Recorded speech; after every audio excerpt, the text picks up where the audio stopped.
কেউ যদি আরাফার দিন যুলহিজ্জার 9 তারিখে সিয়াম পালন করে তাহলে তার বিগত 1 বছর আগে ও পরে 2 বছরের পাপ ক্ষমা করা হবে। সম্মানিত দিনী ভাই বোন, আরাফার দিনের সিয়ামটিও যুলহিজ্জা মাসে রয়েছে। আরাফার দিনও যুলহিজ্জা মাসে রয়েছে। আবু হুরায়রা রাদিয়াল্লাহু তাআলা আনহু বলেন, রাসূল সাল্লাল্লাহু আলাইহি ওয়াসাল্লাম বলেছেন, মা মিন ইয়াউমিন আকসারা আন ইউতিকাল্লাহু ফিহা আবদান মিনান নারে মিন ইয়াউমি আরাফা। পৃথিবীতে এমন কোন দিন নাই যে দিন আল্লাহ তাআলা অধিক সংখ্যক মানুষকে জাহান্নাম থেকে মুক্তি দেন। আরাফার দিনে যত মুক্তি দেন, তাহলে আরাফার দিনটি লাইলাতুল কদর রমজানের যে কোনো একদিনের চেয়ে উত্তম হয়ে গেল। এমন কোনো দিন নেই যে দিন মানুষ অধিক সংখ্যক জাহান্নাম থেকে মুক্তি পায়। আরাফার দিনে মানুষ যত মুক্তি পায়। আমরা আরাফার দিনে সিয়াম পালন করি আরাফার মাঠে উপস্থিত হাজী ব্যতীত। রাসূল সাল্লাল্লাহু আলাইহি সাল্লাম বলেছেন, আরাফার দিন সিয়াম পালন করলে আগে 1 বছর, পরে 1 বছর, 2 বছরের পাপ ক্ষমা হবে। তিনি বলেন, আরাফার দিন যত মানুষ জাহান্নাম থেকে মুক্তি পায়, পৃথিবীতে বছরে আর কোনো দিন নেই যেই দিন মানুষ তত জাহান্নাম থেকে মুক্তি পায়। মর্মে আমরা সকল দিনী ভাই বোনকে অনুরোধ জানাচ্ছিলাম এই পর্যন্ত আলোচনা রেখে যে যুলহিজ্জার 1 তারিখ থেকে 9 তারিখ পর্যন্ত টানা ধারাবাহিকভাবে নফল সিয়াম পালনের আমাদের অভ্যাসী হতে হবে। নফল সিয়ামে কথা ঠিক, তবুও ভিন্ন ধরনের নেকি হিসাবে প্রাণপণে চেষ্টা চালিয়ে যেতে হবে। যুলহিজ্জা মাসের 1 তারিখ থেকে 9 তারিখ পর্যন্ত সিয়াম পালনের সবচেয়ে উত্তম আমল আল্লাহর নিকটে যুলহিজ্জা মাসের প্রথম 10 দিনের আমল দেখাতে গিয়ে 1 নম্বর আমল পেশ করলাম সিয়াম। 1 নম্বর আমল হলো সিয়াম। উত্তম আমল একটা বুঝলাম, আর কি? উত্তম আমল হিসেবে আরো একাধিক হাদিসের বিবরণে বোঝা যায়। তা হচ্ছে তাকবীর, তা হচ্ছে তাসবিহ, তা হচ্ছে তাহমিদ। ইমাম বুখারী রাহিমাহুল্লাহ বলেন, কানা আব্দুল্লাহ ইবনে উমর ওয়া আবু হুরায়রা রাদিয়াল্লাহু তাআলা আনহু ইখরাজানা ইলা সুকে ফি আইয়ামিল আশরি ওয়া ইউকাব্বিরানি ওয়া ইউকাব্বিরুন নাস বিতাকবীরিহিমা। যুলহিজ্জার 1 তারিখ থেকে নিয়ে 10 তারিখ পর্যন্ত আব্দুল্লাহ ইবনে উমর আবু হুরায়রা রাদিয়াল্লাহু তাআলা আনহু বাড়ি থেকে বের হয়ে বাজারের দিকে যেতেন, তাকবীর পাঠ করতেন। জনগণও তাদের তাকবীরের সাথে তাকবীর পাঠ করত। বোঝা যাচ্ছে সাহাবীগণ যুলহিজ্জার 1 তারিখ থেকে 10 তারিখ পর্যন্ত ধারাবাহিকভাবে তাকবীর পাঠ করতেন। আব্দুল্লাহ ইবনে মাসউদ রাদিয়াল্লাহু তাআলা আনহুর নিজস্ব বিবরণ, আন্নাহু কানা ইউকাব্বিরু ফি আইয়ামিত তাশরিকে আও মিন ইয়াউমি আরাফা ইলা আইয়ামিত তাশরিক। আব্দুল্লাহ ইবনে মাসউদ রাদিয়াল্লাহু তাআলা আনহু আরাফার দিন সকাল হতে কুরবানির পরের 3 দিন পর্যন্ত বা 1 তারিখ থেকে কুরবানির 13 তারিখ পর্যন্ত তাকবীর পাঠ করতেন। তিনি তাকবীরে বলতেন, আল্লাহু আকবার, আল্লাহু আকবার, লা ইলাহা ইল্লাল্লাহ, আল্লাহু আকবার, আল্লাহু আকবার, ওয়ালিল্লাহিল হামদ। সম্মানিত দিনী ভাই বোন, আমরা যুলহিজ্জা মাসের প্রথম 10 দিনের তাকবীর হিসাবে আব্দুল্লাহ ইবনে মাসউদ রাদিয়াল্লাহু তাআলা আনহুর পক্ষ থেকে সহিহ হাদিসের মাধ্যমে এই তাকবীর পাঠ করার জন্য অনুরোধ জানাচ্ছি। সাথে সাথে আল্লাহ তাআলা যুলহিজ্জা মাসে স্বাভাবিকভাবে তাকবীর পাঠের কথা বলেছেন, সেই তাকবীর হিসাবে, তাসবিহ হিসাবে, তাহমিদ হিসাবে সহিহ হাদিসের ভিত্তিতে আমরা আরো বলতে পারি। সামরা ইবনে জুনদুব রাদিয়াল্লাহু তাআলা আনহু বলেন, রাসূল সাল্লাল্লাহু আলাইহি ওয়াসাল্লাম বলেছেন, আফজালুল কালামে আরবাউন, চারটি তাসবিহ সবচেয়ে উত্তম। সুবহানাল্লাহি আলহামদুলিল্লাহি ওয়া ইলাহা ইল্লাল্লাহ, আল্লাহু আকবার। সামরা ইবনে জুনদুব রাদিয়াল্লাহু তাআলা আনহু বলেন, রাসূল সাল্লাল্লাহু আলাইহি ওয়াসাল্লাম বলেছেন, আহাবুল কালামে ইলাল্লাহি আরবা, আল্লাহর নিকটে সবচেয়ে প্রিয় পছন্দনীয় তাকবীর হচ্ছে চারটি। সুবহানাল্লাহি আলহামদুলিল্লাহি ওয়া ইলাহা ইল্লাল্লাহ, আল্লাহু আকবার। আবু হুরায়রা রাদিয়াল্লাহু তাআলা আনহু বলেন, রাসূল সাল্লাল্লাহু আলাইহি ওয়াসাল্লাম বলেছেন, লান আকুলা সুবহানাল্লাহি আলহামদুলিল্লাহি ওয়া ইলাহা ইল্লাল্লাহ, আল্লাহু আকবার, আহাব্বু ইলাইয়া মিম্মা তালাত আলাইহি শামস। আমি নিজে, রাসূল সাল্লাল্লাহু আলাইহি সাল্লাম বলেন, আমি নিজে বলি আমার কাছে পছন্দনীয় যে সারা পৃথিবীর চেয়ে উত্তম, সারা পৃথিবীতে যা কিছু আছে যার উপরে সূর্য উঠে, এই বিশাল পৃথিবীর চেয়ে উত্তম হচ্ছে যে আমি বলি সুবহানাল্লাহি আলহামদুলিল্লাহি ওয়া লা ইলাহা ইল্লাল্লাহ, আল্লাহু আকবার। আবু হুরায়রা রাদিয়াল্লাহু তাআলা আনহু বলেন, রাসূল সাল্লাল্লাহু আলাইহি ওয়াসাল্লাম একদা বললেন, খুজু জান্নাতাকুম, কালু কাদ হাজারা আদুবুন। একদা তিনি বললেন, তোমরা বিপদ থেকে বাঁচার জন্য ঢাল গ্রহণ করো। সাহাবীগণ বললেন, ঢাল গ্রহণ করব মানে? শত্রু কি চলে এসেছে যে বাঁচার কথা বলছেন, বাঁচার জন্য প্রস্তুতি নিতে বলছেন? কালালা, তিনি বললেন, না, শত্রু চলে আসেনি, আমি তোমাদেরকে জাহান্নাম থেকে বাঁচার জন্য বলছি, জাহান্নাম থেকে বাঁচার জন্য ঢাল ধরতে বলছি। অতএব জাহান্নাম থেকে বাঁচার জন্য বলো, কুলু, বলো সুবহানাল্লাহি আলহামদুলিল্লাহি ওয়া লা ইলাহা ইল্লাল্লাহ, আল্লাহু আকবার। ফাইন্নাহুন্না ইয়াতিনা ইয়াউমাল কিয়ামা মুজান্নাবাতুন ওয়া মুআক্কিবাতুন ওয়া হুন্নাল বাকিয়াতুস সালিহা। এই চারটি তাসবিহ হচ্ছে মানুষকে সামনের দিক থেকে জাহান্নাম থেকে বাঁচার মাধ্যম, মানুষকে পিছন দিক থেকে জাহান্নাম থেকে বাঁচার মাধ্যম। এই চারটি তাসবিহ হচ্ছে স্থায়ী শতামল, এই চারটি তাসবিহ হচ্ছে স্থায়ী শতামল, এই চারটি তাসবিহ হচ্ছে স্থায়ী শতামল, যা আল্লাহর নিকটে সবচেয়ে প্রিয়, যা আল্লাহর নিকটে সবচেয়ে উত্তম। সম্মানিত দিনী ভাই বোন, আমরা বিষয়টি খুব ভালোভাবে স্পষ্ট করেছি বলে আশাবাদী। এরপরে আপনাদের কাছে আমরা পেশ করতে চাই যে আমরা তাকবীর হিসাবে কি বলতে পারি। আবু হুরায়রা রাদিয়াল্লাহু তাআলা আনহু বলেন, রাসূল সাল্লাল্লাহু আলাইহি ওয়াসাল্লাম বলেছেন, কালেমাতানে, দুইটি শব্দ, খাফিফাতান আলাল লিসানে, উচ্চারণে একেবারে হালকা, সাকিলাতানে ফিল মিজানে, দাড়ি পাল্লায় খুব ভারী, হাবিবাতানে ইলার রহমানে, আল্লাহ রহমানের নিকটে অতীব প্রিয়। তা হচ্ছে সুবহানাল্লাহি ওয়া বিহামদিহি, সুবহানাল্লাহিল আযীম। এই দুইটা তাসবিহ বিচার মাঠে নেকির পাল্লায় সবচেয়ে ভারী আমল হিসাবে গণ্য হবে। একাধিক দিন অন্য অন্য সময়ে বলেছি, দাড়ি পাল্লায় সবচেয়ে ভারী আমল হচ্ছে সদাচরণ, ভালো আচরণ, আর দাড়ি পাল্লায় সবচেয়ে ভারী আমল হলো সুবহানাল্লাহি ওয়া বিহামদিহি, সুবহানাল্লাহিল আযীম। সম্মানিত দিনী ভাই বোন, আমরা জুলহিজ্জার প্রথম দশকের তাসবিহ, তাহলিল, জিকির, আজকারের কথা বলছিলাম।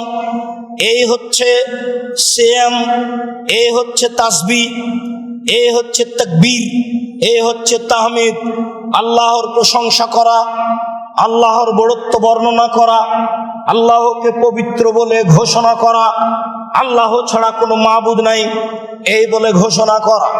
সম্মানিত দিনী ভাই বোন, আমরা আপনাদেরকে বিনীত অনুরোধ জানিয়ে বলছি, জাহান্নাম থেকে বাঁচার লক্ষ্যে পৃথিবীতে সফলতায় পাওয়ার আশায় নিয়মিত তাসবিহ তাহলিল করি। বিশেষভাবে জুলহিজ্জার যে তারিখ আসছে, 1 তারিখ থেকে 10 তারিখ পর্যন্ত, 13 তারিখ পর্যন্ত একটানা এইভাবে তাসবিহ তাহলিল করব, সিয়াম পালন করব, তার প্রস্তুতি গ্রহণ করি। আল্লাহ তৌফিক দান করুক। আল্লাহুম্মা আমিন। আল্লাহুম্মা সাল্লি আলাইহি, আল্লাহুম্মা বারিক আলাইহি। আলহামদুলিল্লাহি ওয়াহদা, ওয়াসসালাতু ওয়াসসালামু আলা মান লা নাবিয়্যা বাদা। সম্মানিত দিনী ভাই বোন, আমরা এতক্ষণ পর্যন্ত বুঝছিলাম জুলহিজ্জা মাসের প্রথম থেকে নিয়ে একটানা 10 তারিখ 13 তারিখ পর্যন্ত সিয়াম পালন করব, তাসবিহ, তাকবীর, তাহলিল, সুবহানাল্লাহ, আলহামদুলিল্লাহ, লা ইলাহা ইল্লাল্লাহ, আল্লাহু আকবার বলবো। তবে এইগুলি কি জিকির? এইগুলিও জিকির, তবে জিকির আমরা আরো পেশ করতে পারি। তা হচ্ছে আমর ইবনে শুআয়ব রাদিয়াল্লাহু তাআলা আনহু তার পিতার মধ্যস্থতায় তার দাদা হতে বলেন যে রাসূল সাল্লাল্লাহু আলাইহি সাল্লাম বলেছেন, খায়রুদ দুআয়ে দুআ ইয়াউমে আরাফা, আরাফার দিনের দোয়া সবচেয়ে উত্তম দোয়া। ওয়া খায়রু মা কুলতু আনা, পৃথিবীতে সবচেয়ে উত্তম দোয়া যে দোয়া আমি বলেছি। ওয়াল আম্বিয়া মিন কাবলি, যে দোয়া পৃথিবীতে সকল নবী বলেছেন। সবচেয়ে উত্তম দোয়া আরাফার দিনের দোয়া, সবচেয়ে উত্তম দোয়া যে দোয়া আমি বলেছি, সবচেয়ে উত্তম দোয়া যে দোয়া সারা পৃথিবীর সকল নবী বলেছেন। সেই দোয়া, সেই জিকির হলো লা ইলাহা ইল্লাল্লাহু ওয়াহদাহু লা শারীকা লাহু লাহুল মুলকু ওয়া লাহুল হামদু ওয়া হুয়া আলা কুল্লি শাইইন কাদির। স্বাভাবিকভাবে বলতে থাকা। তবে বুখারীর হাদিসে এসেছে, দৈনন্দিন হিসাবে কেউ যদি প্রত্যেক দিন 100 বার বলে, তাহলে সে কিয়ামতের মাঠে সবচেয়ে বেশি নেকির অধিকারী হবে এবং শয়তান তার কোনো ক্ষতি করতে পারবে না, তাকে সবচেয়ে সম্মানী করা হবে। এ কথা রাসূল সাল্লাল্লাহু আলাইহি সাল্লাম বলেন যখন তিনি 100 বারের কথা বলেন। তবে রাসূল সাল্লাল্লাহু আলাইহি সাল্লাম যখন আরাফার দিন হিসাব করে বলেছেন, তখন তিনি 100 বারের কথা বলেননি। যখন মানুষ জিকির হিসাবে 100 বার বলার চেষ্টা করবে তা বলতে পারে, তবে স্বাভাবিকভাবে যে যা পারে, যে যত পারে, যখন পারে বলবে লা ইলাহা ইল্লাল্লাহু ওয়াহদাহু লা শারীকা লাহু, আল্লাহ ছাড়া কোনো মাবুদ নেই, তিনি এক অদ্বিতীয়, তার কোনো শরীক নেই। লাহুল মুলকু ওয়া লাহুল হামদু ওয়া হুয়া আলা কুল্লি শাইইন কাদির, প্রশংসা তার, রাজত্ব তার, অনুগ্রহ তার, সর্বশক্তিমান তিনি। রাসূল সাল্লাল্লাহু আলাইহি সাল্লাম সবচেয়ে উত্তম দোয়া যা নিজে বলেছেন, সবচেয়ে উত্তম দোয়া যা পৃথিবীর সকল নবীগণ বলেছেন, যা আরাফার দিনের উত্তম দোয়া বলে ঘোষণা দিয়েছেন, তা আমরা বাছাই করে নিব বলে মনে করছি। জাবের রাদিয়াল্লাহু তাআলা আনহু বলেন, রাসূল সাল্লাল্লাহু আলাইহি সাল্লাম বলেছেন, আফজালুদ দুআ আলহামদুলিল্লাহ ও আফজালুয যিকরি লা ইলাহা ইল্লাল্লাহ, সবচেয়ে উত্তম দোয়া হচ্ছে আলহামদুলিল্লাহ। কথায় কথায়, সময়ে সময়ে আলহামদুলিল্লাহ বলবেন, আল্লাহর শুকরিয়া আদায় করা হবে। উঠছেন, বসছেন, কাজ করছেন, খাচ্ছেন, চলছেন, কথা বলতে পারছেন, সব কিছুর একটা বিনিময় হলো আলহামদুলিল্লাহ। সাথে সাথে সবচেয়ে উত্তম জিকির হলো লা ইলাহা ইল্লাল্লাহ। আমরা আবার লা ইলাহা ইল্লাল্লাহ জিকির করতে চাই না, এই জন্য যে বেদাতীরা এই জিকির করে, এই জন্য বেদাতীরা জোরে করে, আমরা ধীরে করব। বেদাতীরা শুধু বলে লা ইলাহা, আমরা বলবো লা ইলাহা ইল্লাল্লাহ। বেদাতীরা শুধু বলে ইল্লাল্লাহ, আমরা বলবো লা ইলাহা ইল্লাল্লাহ। বেদাতীরা শুধু বলে আল্লাহ, আমরা বলবো লা ইলাহা ইল্লাল্লাহ। বেদাতীরা শুধু বলে হু, আমরা বলবো লা ইলাহা ইল্লাল্লাহ। যেহেতু রাসূল সাল্লাল্লাহু আলাইহি সাল্লাম এই কালেমাকে একাধিকবার উল্লেখ করেছেন এইভাবে, একবার বলেছেন আফজালু যিকরে লা ইলাহা ইল্লাল্লাহ, সবচেয়ে উত্তম দোয়া হলো লা ইলাহা ইল্লাল্লাহ। একবার বলেছেন লাক্কিনু মাওতাকুম লা ইলাহা ইল্লাল্লাহ, মরে মরে জান যায় যায় এরকম মানুষকে বলে দাও লা ইলাহা ইল্লাল্লাহ। একবার বলেছেন মান কানা আখিরু কালামি লা ইলাহা ইল্লাল্লাহ ফাদাখালাল জান্নাহ, মানুষের জীবনের শেষ কালেমা যদি লা ইলাহা ইল্লাল্লাহ হয় তাহলে সে জান্নাতে চলে গেছে। রাসূল সাল্লাল্লাহু আলাইহি সাল্লাম একবার বলেছেন কেউ যদি লা ইলাহা ইল্লাল্লাহ খালেস অন্তরে বলতে পারে তাহলে জান্নাতে চলে গেছে। বুখারী মুসলিম সব হলো লা ইলাহা ইল্লাল্লাহ। অতএব আমরা লা ইলাহা ইল্লাল্লাহকে একটা গুরুত্বপূর্ণ জিকির হিসেবে গ্রহণ করব, যখন তখন, উঠতে বসতে, সকালে সন্ধ্যায়, তবে তা হবে ধীরে ধীরে। সম্মানিত দিনী ভাই বোন, আমরা যুলহিজ্জা মাসের প্রথম 10 দিনের করণীয় হিসাবে সিয়াম রোজাকে 1 নম্বরে রেখেছি, 2 নম্বরে তাসবিহ রেখেছি, 3 নম্বরে জিকিরের আলোচনা রেখেছি, 4 নম্বরে কিছু কথা। উম্মু সালমা রাদিয়াল্লাহু তাআলা আনহা বলেন রাসূল সাল্লাল্লাহু আলাইহি ওয়াসাল্লাম বলেছেন ইজা দাখালাল আশরু ওয়া আরাদা বাযুকুম আইজাহিয়া, যখন যুলহিজ্জা মাসের প্রথম 10 দিন চলে আসবে আর তোমাদের কোন ব্যক্তি কুরবানি করার ইচ্ছা পোষণ করবে, ফালা ইয়াখুযান্না শারান ওয়ালা ইয়াকলামান্না জফরান, সেজন্য অবশ্যই অবশ্যই চুল না কাটে, সেজন্য অবশ্যই অবশ্যই নখ না কাটে। তাহলে যুলহিজ্জা মাসের চন্দ্র উঠার পূর্বেই চুলের ব্যাপারে, নখের ব্যাপারে প্রস্তুতি নিতে হবে। হাদিসের বিবরণে বোঝা যায় যে যে ব্যক্তি কুরবানি করবে, যেহেতু মালিক কুরবানি করে নিজের পক্ষ থেকে, পরিবারের পক্ষ থেকে, তখন সবাই নেকি পেয়ে যায়। যদিও হাদিসের ভাষায় বোঝা যাচ্ছে যে শুধু কুরবানি দাতা নখ কাটবে না, চুল কাটবে না, তবে অধীনস্থ ছেলে মেয়ে, আহাল পরিবার বিরত থাকাই উত্তম, ভালো হবে। আমরা সহিহ হাদিসের ভিত্তিতে সবাই নেকি পেয়ে যাবে এই কথা বলতে পারি না, তবে কুরবানি সবার পক্ষ থেকে হবে এ হাদিস সহিহ। মর্মে যিনি কুরবানি দিবেন তিনি তো জরুরিভাবে নখ কাটবেন না, চুল কাটবেন না, আগেই কেটে নেবেন। আহাল পরিবার ছেলে মেয়ের না কাটাই ভালো হবে। সম্মানিত দিনী ভাই বোন, কুরবানির পশু আমরা যেভাবে ব্যবহার করে থাকি, কুরবানির পশুর চামড়া যেভাবে সমাজে ব্যবহার হয়ে থাকে, তা মসজিদে, মাদ্রাসাতে, মক্তবে ব্যবহার করে থাকি, এইটুকু কতটুকু গ্রহণীয়? আলী রাদিয়াল্লাহু তাআলা আনহু বলেন আমারানি রাসূলুল্লাহ সাল্লাল্লাহু আলাইহি সাল্লাম আন আকুমা আলা বুদনাতে রাসূলিল্লাহ সাল্লাল্লাহু আলাইহি সাল্লাম, আল্লাহর নবী আমাকে বললেন আলী তুমি আমার এই কুরবানির পশুগুলির উপরে দাঁড়িয়ে থাকো, পাহারা দাও।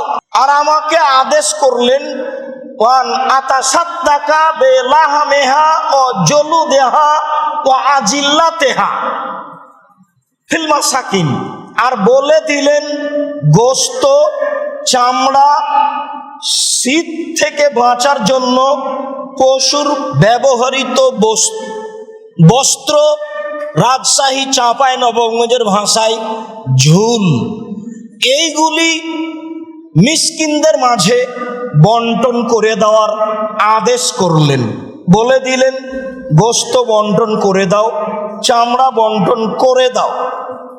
আর বললেন যে আল্লাহ উতিয়া আল জাযার মিনহা শায়ান, যে কসাই আমাকে গোশত রেডি করে দিয়েছে সেই কসাইকে গোশত থেকে কিছু দিব না, না দেওয়ার জন্য আদেশ করে দিলেন।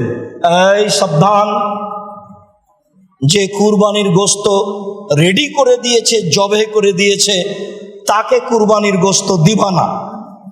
কুরবানির গোশত, কুরবানির পশুর চামড়া, কুরবানির গায়ের এই ঝুল, তাকে বিপদ থেকে, ঠান্ডা থেকে বিরত রাখার বস্ত্র সব ফকির মিসকিনের মাঝে বন্টন করে দাও। তাহলে কুরবানির পশুর চামড়া ফকির মিসকিনের মাঝে বন্টন হবে, এটাই আদেশ। মর্মে আমরা কি কুরবানির পশু আমাদের লোকজন, বাড়ির আশেপাশের দরিদ্র মানুষেরা প্রস্তুত করে দেয়, জবে করে দেয়, তাদের কি দিতে পাবো না? তাদেরকে পারিশ্রমিক হিসেবে দিতে পাবো না, এটাই চূড়ান্ত। হকদার হিসাবে দিব, এটাও চূড়ান্ত। কেননা রাসূল সাল্লাল্লাহু আলাইহি ওয়াসাল্লাম বলেন যে তুমি খাও, দুস্থ গরিবদের খাওয়াও।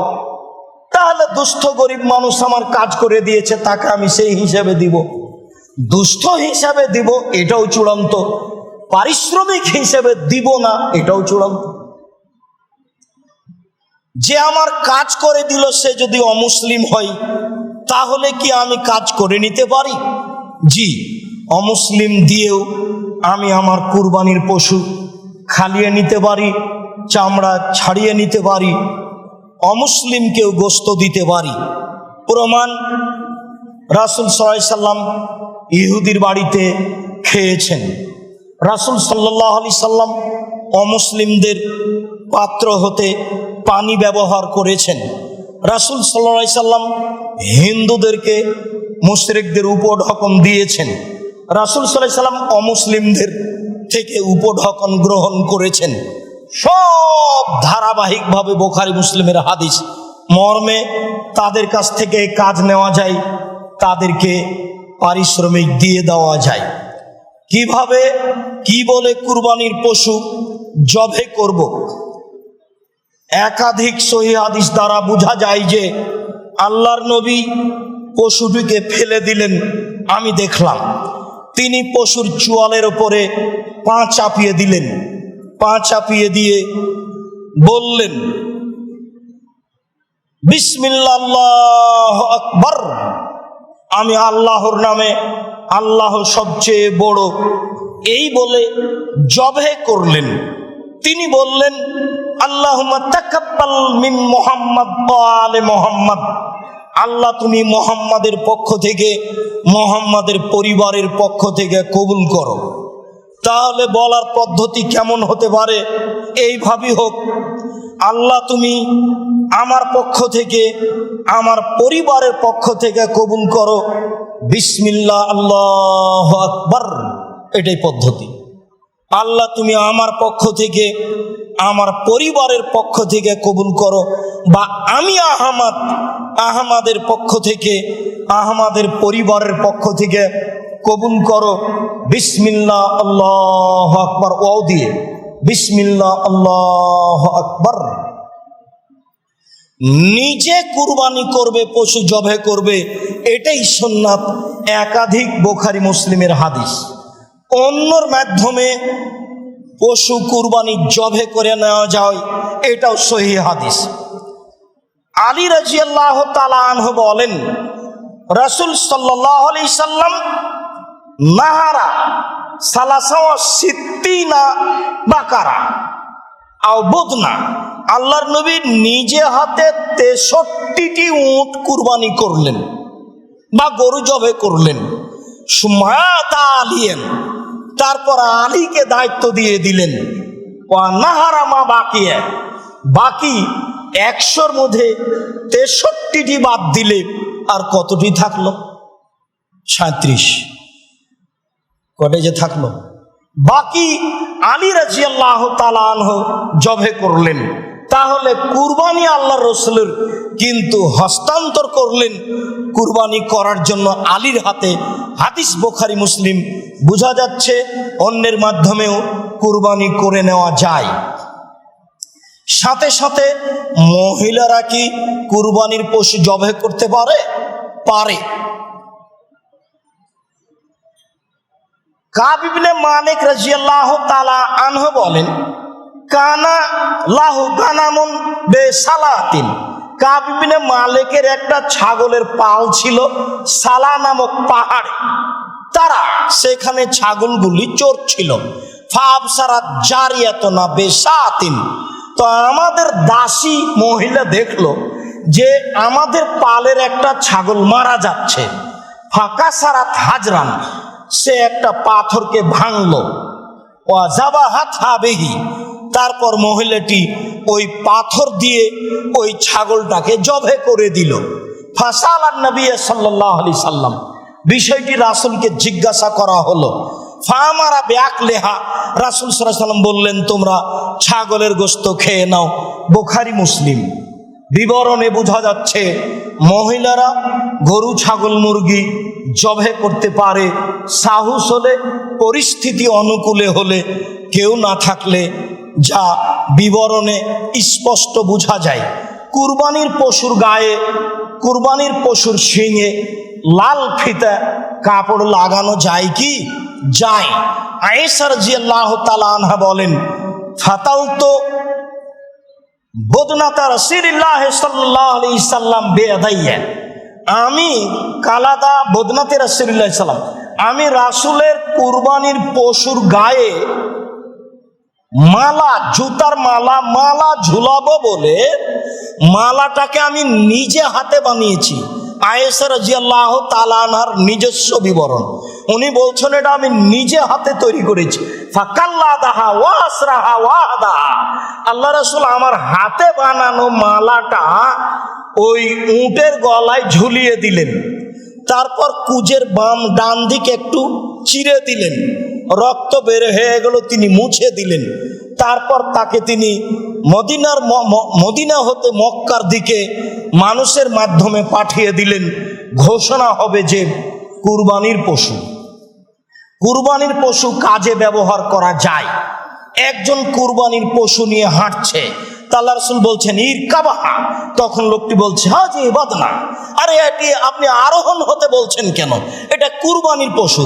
আল্লাহ রাসূল বলছেন ইরকাবাহা, আরে আরোহণ হও না। তখন লোকটি বলছে আরে বলেন কি, এটা বাদনা, এটা কুরবানির পশু।